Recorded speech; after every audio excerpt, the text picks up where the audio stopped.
A paz do Senhor Jesus esteja com todos. Bom, hoje é o nosso dia 223 e eu gostaria de fazer um comentário a respeito do capítulo 33 de Jeremias.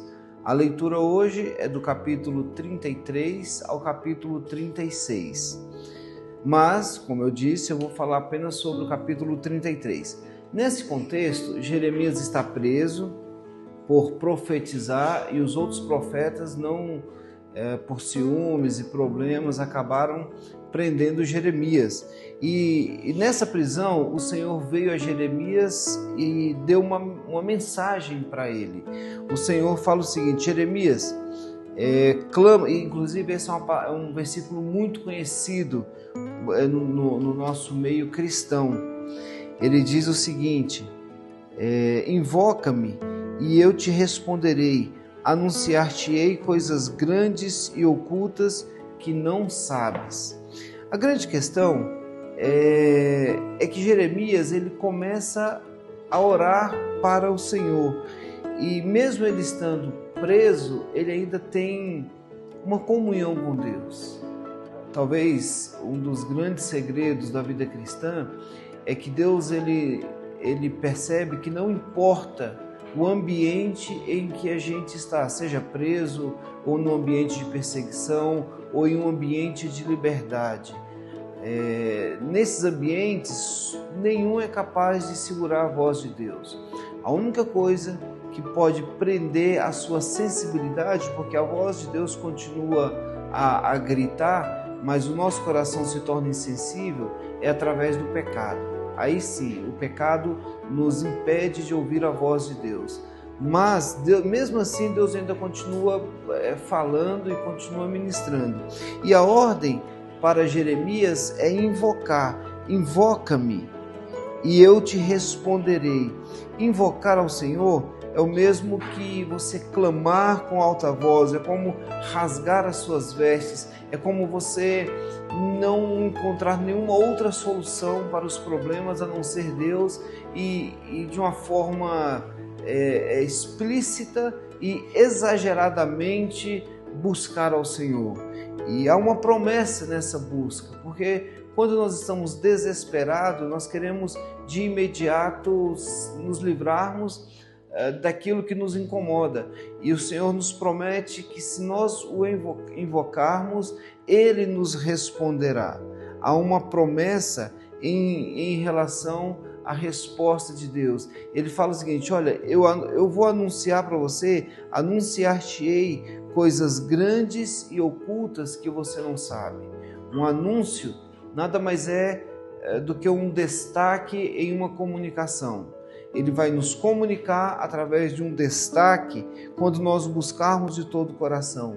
E a promessa dele é tão profunda que ele fala que nesse anúncio ele vai mostrar para nós coisas que para nós são grandes e que para nós até aquele momento se torna oculto. O clima era de muitos escombros. O clima era de casas, inclusive a casa real, o palácio real estava totalmente destruído. As pessoas estavam feridas, as pessoas estavam doentes, as pessoas estavam num ambiente totalmente inóspito, totalmente acabado. E no versículo 6, isso é que eu acho muito tremendo, gente, porque o Senhor vem falando para nós que Ele é o Deus da cura. Ele fala assim: eis que trarei a ela, está falando sobre Judá, a saúde e cura, e os sararei e lhes revelarei a abundância de paz e segurança. Ele fala que ele se revela aqui como o Jeová Rafá, que é o Deus da cura. Ele vai dizer, em meio a crises, a dores, a escravidão, porque eles estavam em um momento cativos, ainda escravos, e o Senhor fala assim: eu vou restaurar vocês. Eu sou Deus da cura.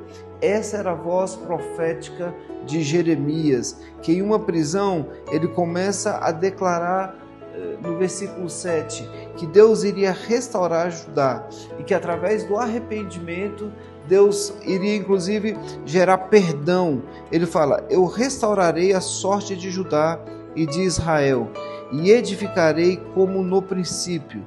Eu vou purificar toda a sua iniquidade com que pecaram contra mim, porque Ele é um Deus de perdão.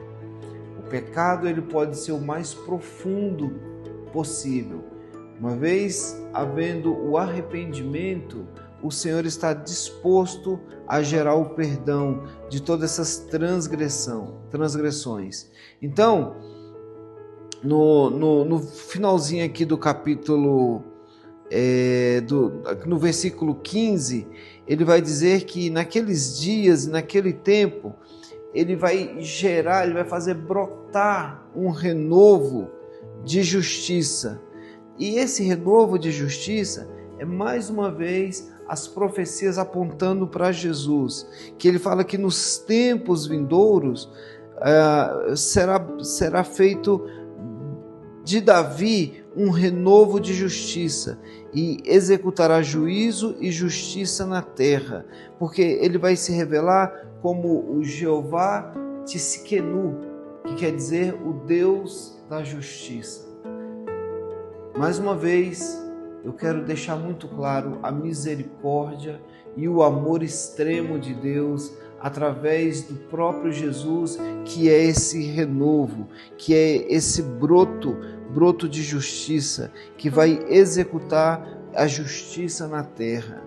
E o que é mais interessante, o mais forte para a gente encerrar, porque ele fala assim: nunca faltará a Davi e a geração de Davi alguém que se assente no trono na casa de Israel. Ele reforça mais uma vez a promessa de que não haverá nenhum substituto que não seja aquele que vai gerar justiça e renovo no trono de Davi. Qual é a mensagem que nós passamos hoje? A mensagem é que, mesmo você estando em escombros emocionais, espirituais, Deus ele está disponível a te perdoar, mesmo que você esteja numa situação extremamente difícil.